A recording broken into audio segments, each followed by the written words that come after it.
a Cristo como Salvador, y también debido a esta confesión nosotros tenemos acceso a una adoración genuina delante del trono de Dios. Hermanos, leemos en el capítulo 10 de Romanos, desde el verso 1 hasta el verso 17, para meditar en esta hora en la santa palabra de Dios. Dice la palabra del Señor en el capítulo 10 de Romanos, verso 1 al 17. Hermanos, ciertamente el anhelo de mi corazón y mi oración a Dios es por la salvación de Israel, porque yo soy testigo de que tiene celo por Dios, pero no conforme al verdadero conocimiento, ignorando la justicia de Dios y procurando establecer la suya propia. No se han sujetado a la justicia de Dios, pues el fin de la ley es Cristo para justicia a todo aquel que cree. Moisés escribe así de la justicia que es por la ley: el hombre que haga estas cosas vivirá por ellas. Pero de la justicia de que es por la fe, dice así: no digas en tu corazón, ¿quién subirá al cielo? Esto es para traer abajo a Cristo. O ¿quién descenderá al abismo? Esto es para hacer subir a Cristo entre los muertos. Pero ¿qué dice? Cerca de ti está la palabra, en tu boca y en tu corazón. Esta es la palabra de fe que predicamos. Si confesamos con nuestra boca que Jesús es el Señor, y creemos en tu corazón, y crees en tu corazón que Dios le levantó de los muertos, serás salvo. Porque con el corazón se cree para justicia, pero con la boca se confiesa para salvación. La Escritura dice: todo aquel que en él cree no será defraudado, porque no hay diferencia entre judío y griego, pues el mismo que es el Señor de todos es rico para con todos los que lo invocan, ya que todo aquel que invoque el nombre del Señor será salvo. ¿Cómo pues invocarán a aquel en el cual no han creído? ¿Y cómo creerán en aquel de quien no han oído? ¿Y cómo oirán sin haber quien les predique? ¿Y cómo predicarán si no son enviados? Como está escrito: cuán hermosos son los pies de los que anuncian la paz, de los que anuncian las buenas nuevas. Pero no todos obedecieron al Evangelio. Pues Isaías dice: Señor, ¿quién ha creído a vuestro anuncio? Así que la fe es por el oír, y el oír por la palabra de Dios. Hasta aquí la lectura en esta tarde. Hermanos, la confesión y la adoración están conectadas. Están íntimamente conectadas la una a la otra. La adoración, sabemos, hermanos, que está conectada principalmente por una convicción. Primero, una convicción de que todos somos pecadores. Una convicción de que todos necesitamos salvación. Una convicción de que todos estamos separados de Dios. Pero en Cristo nosotros hemos sido reconciliados en Dios. En Cristo hemos sido reconciliados. Y por esta razón necesitamos el perdón de Dios. Pero al obtener el perdón de Dios, nosotros podemos irrumpir en adoración a Dios. Esa es nuestra convicción, esa es nuestra esperanza. Por eso es importante que nuestra vida pueda confesar los pecados delante de Dios. Porque así como confesamos los pecados delante de Dios, Dios es fiel y justo para perdonarnos y hacernos entrar en su trono. Ahora pensemos en esto, y hemos venido hablando de la adoración personal, de la adoración colectiva. Ahora vamos a hablar un poco de lo que es adorar y de lo que es confesar nuestros pecados y por qué debemos de hacerlo. Hermanos, prácticamente la definición de adoración es rendirse en expresiones corporales y en silencio ante la presencia de Dios. Rendirse delante de Dios en adoración es postrarse, es lanzarse al piso si es necesario en adoración a Dios. porque necesitamos, no es que Dios necesite nuestra adoración, al contrario, nosotros necesitamos presentarnos delante de Dios en adoración. Fíjese bien, el ejemplo lo tenemos en las aves, el ejemplo lo tenemos en todo, el ejemplo lo tenemos incluso en todo lo que vemos. La creación adora a Dios. El Salmo 19:1 dice: los cielos cuentan la gloria de Dios y el firmamento anuncia la obra de sus manos. Es una forma de adoración a Dios. Es una forma de rendirse delante de la presencia de Dios. La creación adora a Dios. ¿Y por qué no a nosotros los humanos nos cuesta tanto adorar a Dios? Hermanos, debemos de adorar a Dios porque Él es suficiente para librarnos, cuidarnos y protegernos. Esa es la razón principal, por todo lo que Él hace y por todo lo que Él es que nosotros debemos de rendir nuestra adoración a Dios, presentarnos delante de Dios. Dios obra la convicción de los pecados, es Él el que pone en nuestro corazón la convicción de pecado. Dios invita a los elegidos, Dios invita a su iglesia, Dios invita a su pueblo a la adoración. Es Él el que nos atrae, es Él el que nos llama a la adoración. Y según nosotros nos postramos delante de Dios en adoración, Dios se manifiesta dándonos ánimo, dándonos aliento y poniendo las palabras en nuestra boca para poder adorarle. Ese es lo glorioso de vivir para Dios. Él tiene el control de todo lo que está pasando. Hermanos, Él nos invita a que abramos nuestro corazón y que pidamos perdón por nuestros pecados. Él nos invita a que abramos nuestro corazón y que entendamos quién es Él y por qué es que nos llama a su presencia. Hermanos, confesión. Pues, ¿qué es confesar? Es necesario que el creyente entienda lo que significa confesar y qué vamos a confesar. Los versículos que hemos leído nos instruyen que debemos de confesar que Jesucristo es el Señor.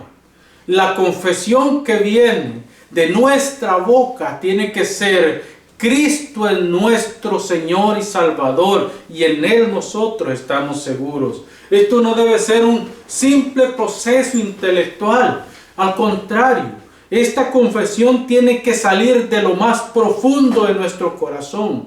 Tiene que ser expresiva, tiene que ser prácticamente llevada delante del altar de Dios con sincera gratitud por lo que Dios está haciendo por nosotros. Entonces, no es un proceso intelectual, aunque lo primero que Dios empieza a purificar en nosotros es nuestra parte intelectual, porque es donde están anidados todos los pensamientos malos del ser humano. Es donde están anidados todos aquellos pensamientos que nos separan de Dios, que nos alejan de la divinidad y que nos meten prácticamente en nuestro propio ser y nos vuelve arrogante, nos vuelve autosuficiente. Entonces, pero Dios toca esa parte intelectual y nos lleva a confesarle nuestras transgresiones. Hermanos, confesar pecado es un asunto de todo el ser, el intelecto, las emociones, nuestro cuerpo tiene que presentarse delante de Dios. Es todo nuestro ser. Debemos de sentir dolor por ofender a Dios. Por ofender a Dios debemos de sentirnos prácticamente que no somos merecedores de esa gracia.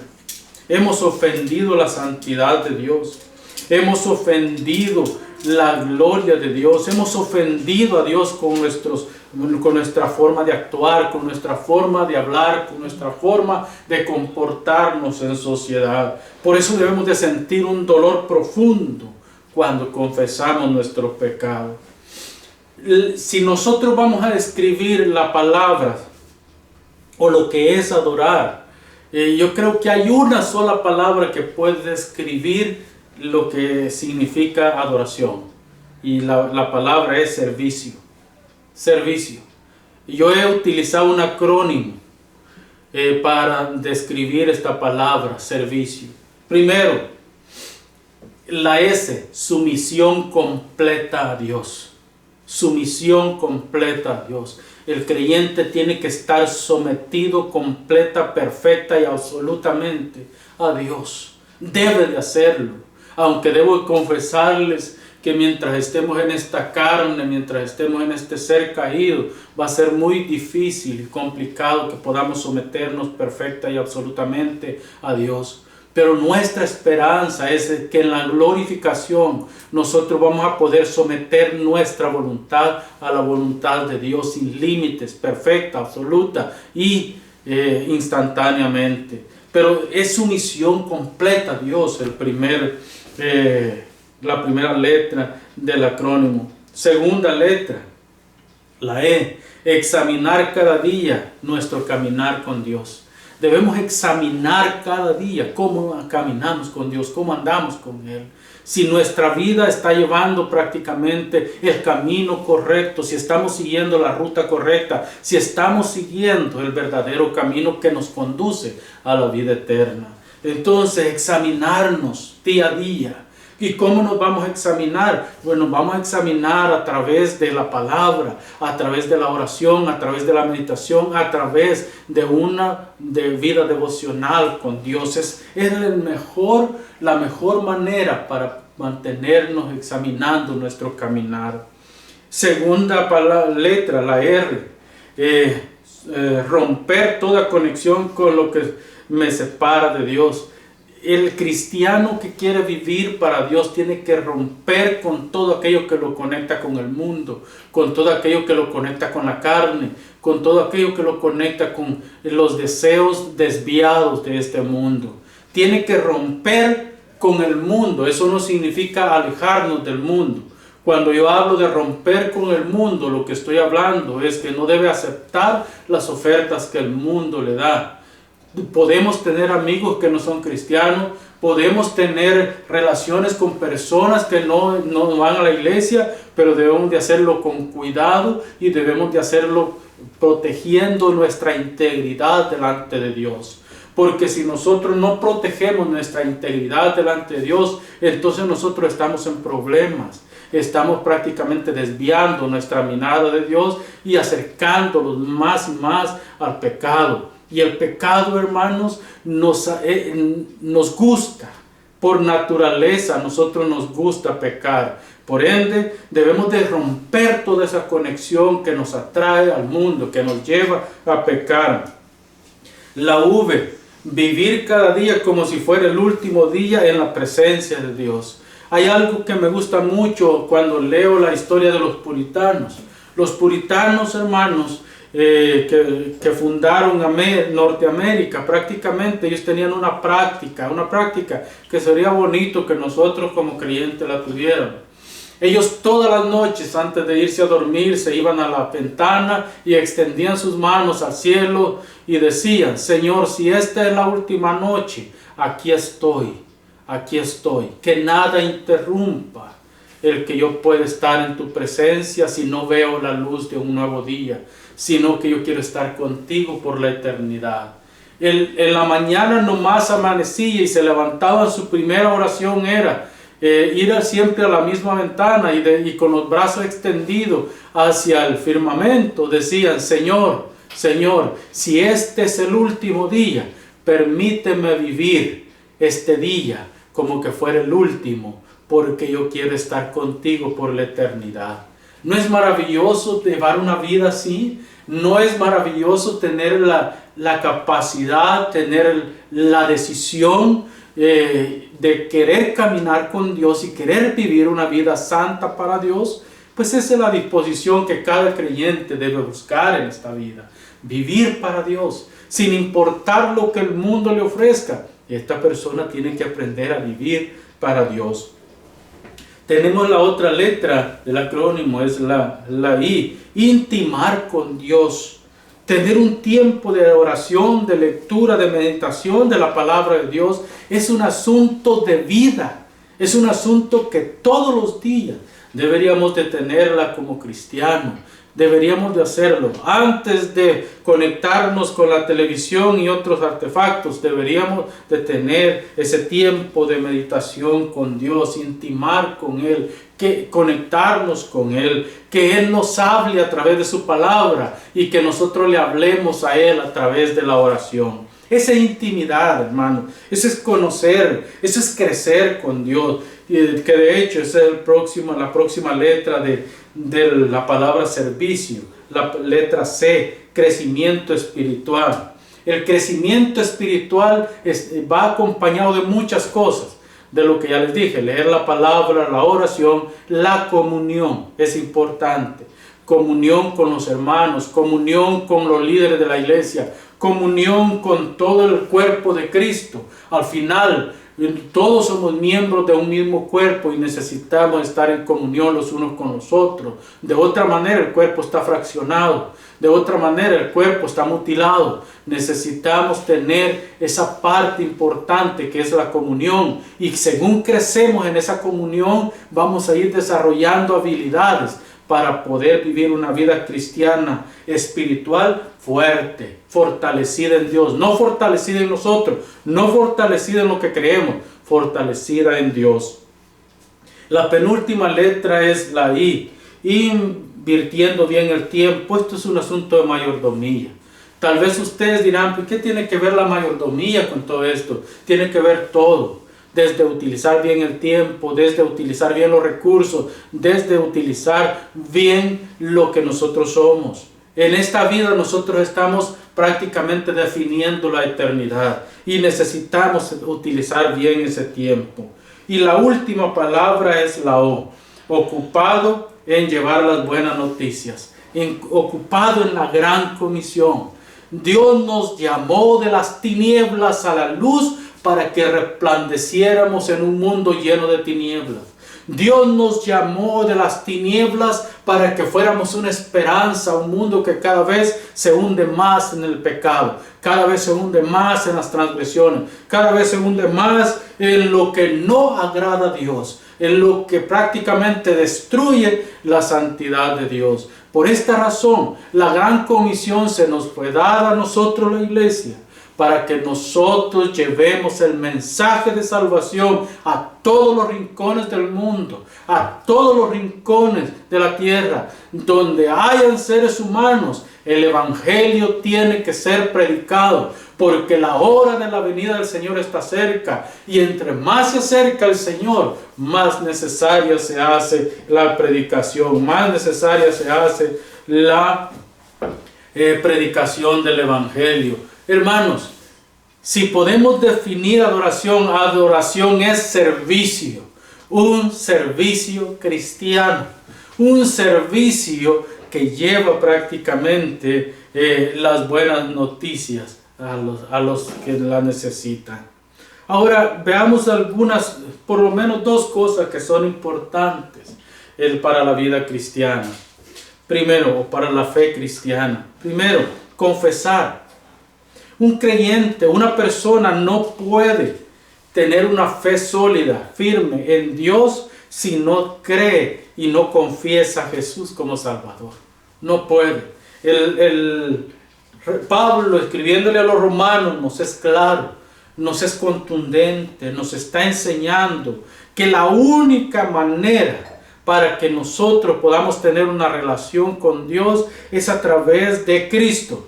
Y necesitamos, es una necesidad intrínseca, es una necesidad prácticamente palpable en nosotros, el que debemos confesar a Cristo como nuestro Salvador.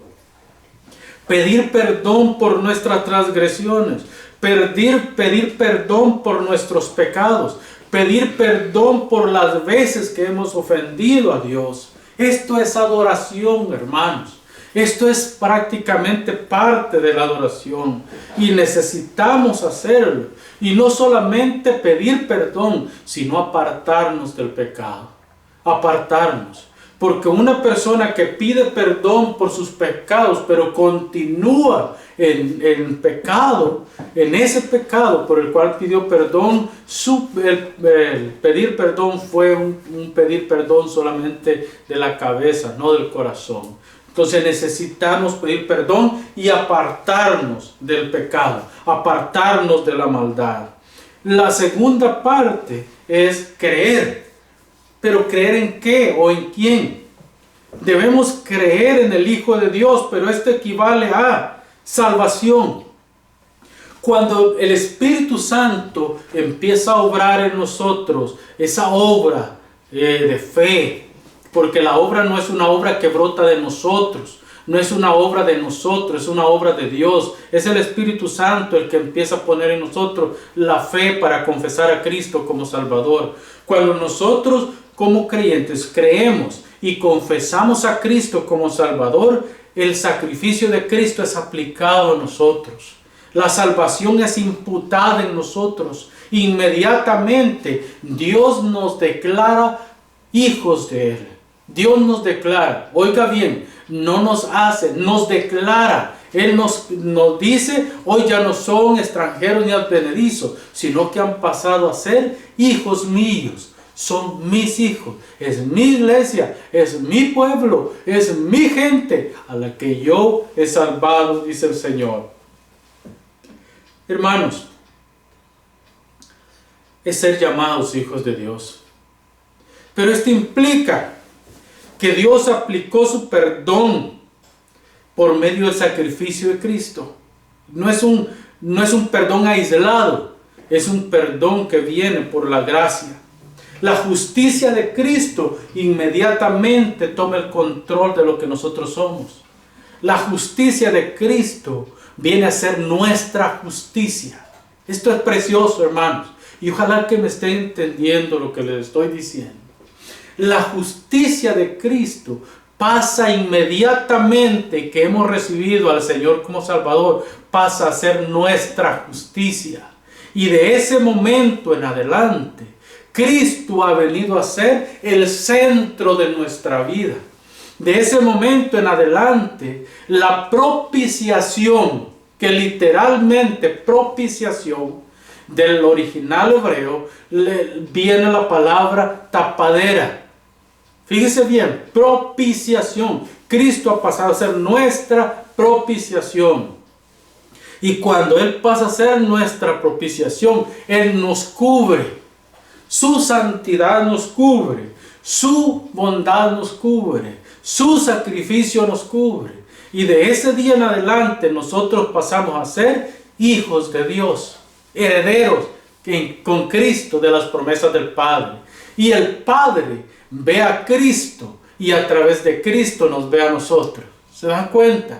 El Padre no nos ve directamente a nosotros, porque si el Padre nos ve directamente a nosotros, nos fulmina, nos extermina, nos destruye, porque nosotros no tenemos ni una sola parte de santidad para cumplir o para cumplir las exigencias de Dios. Entonces, el Padre tiene que vernos a través de Cristo. Es como cuando usted ve a través de una vitrina, a través de un cristal. Usted puede ver lo que está detrás de ese cristal, sí, pero no puede tocarlo porque lo separa una vitrina, lo separa un cristal.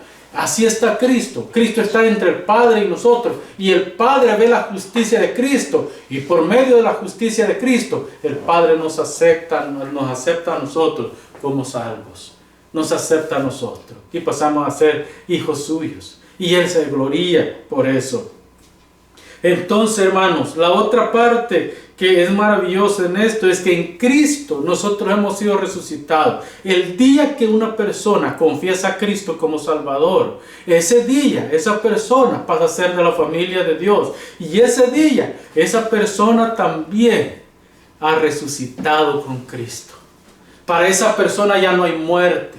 Para esa persona ya no hay dolor. ¿Por qué? Porque esa persona ha pasado a ser hijo de Dios para siempre.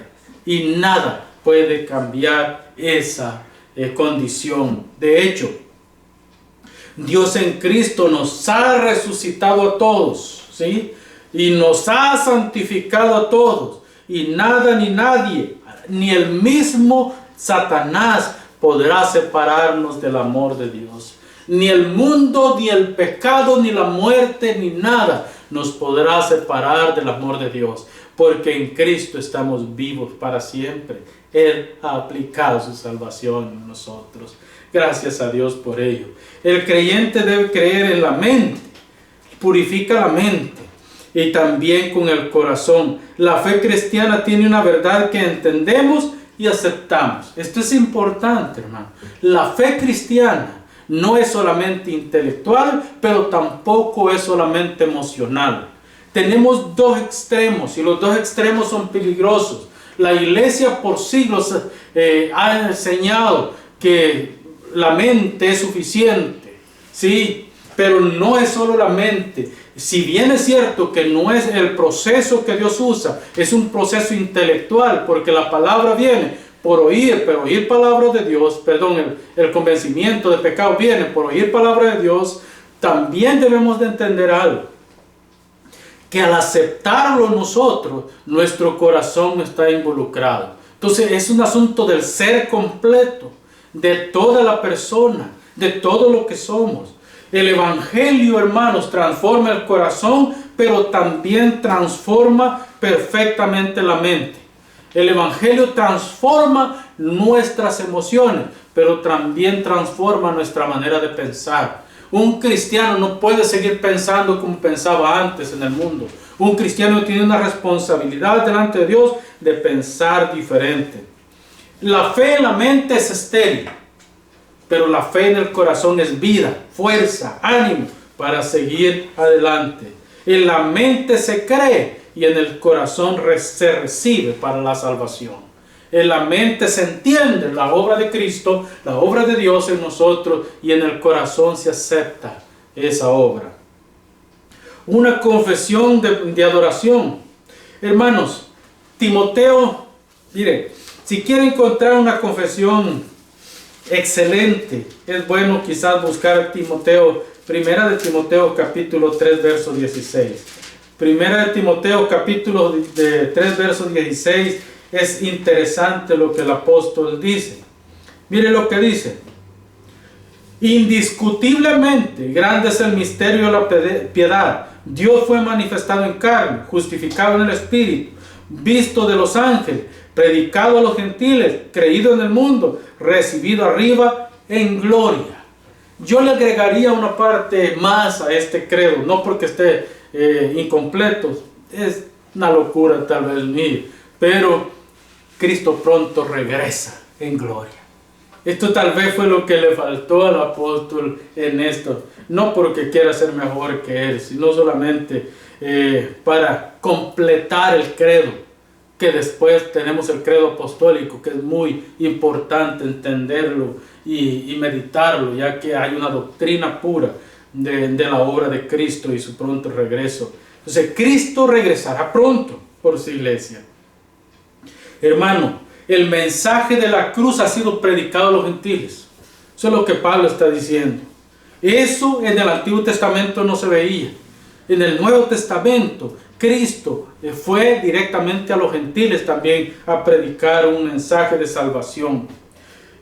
Así que si un cristiano peca, también debemos de entender esto. Si un cristiano peca, tenemos abogado con el Padre, Jesucristo el justo. Primera de Juan capítulo 2 verso 1 dice: hijitos míos, sabed de esto, que si alguno ha pecado, abogado tiene para con el Padre, Jesucristo el justo. Él es nuestro abogado, Él es nuestro intercesor. Pablo reafirma en este versículo la doctrina de Cristo.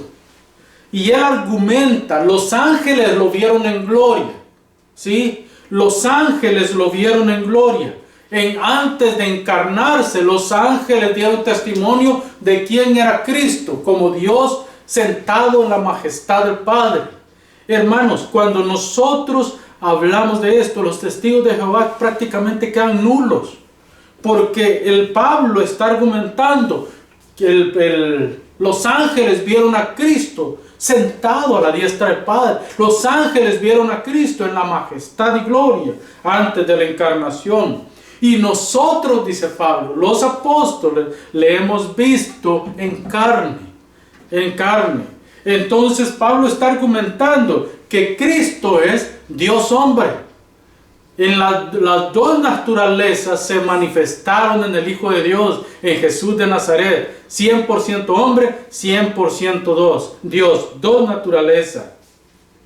Dios permanece fiel para siempre. Esto es importante. Hermanos, además de esto, nosotros tenemos una unión con Cristo. El creyente tiene una unión con Cristo en su sufrimiento.